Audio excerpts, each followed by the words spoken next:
Pre school हे पुढच्या शिक्षणाची पूर्वतयारी म्हणून पाहिलं जातं आणि इथला अनुभव बेसिकली ठरवतो की मुलांना शाळेची अभ्यासाची गोडी लागते का.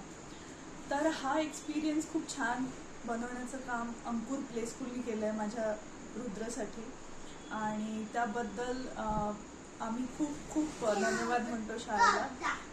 शाळेचं जे एन्थुझियास्टिक एन्व्हायरमेंट आहे आणि प्लेफुलपणे जे शिक्षण होतं शाळेत ते मुलांना सुद्धा प्रेरित करतं की त्यांनी शाळेत जावं. इतके छोटे छोटे मुलं इतके उत्साहाने शाळेत जाण्यास उत्सुक असतात. हे केवळ आणि केवळ शाळेच्या एवढं केअरिंग स्टाफ, टीचर्स आणि नॉन टीचिंग स्टाफचीच सक्सेसफुल काय म्हणू शकतो आपण, एक त्यांचाच सक्सेस आहे हा. तर त्याबद्दल मी अंकुर प्री स्कूलचं खूप खूप अभिनंदन म्हणते आणि खूप खूप थँक्यू आमच्यासाठी हा अनुभव खूप सुखकर बनवण्यासाठी.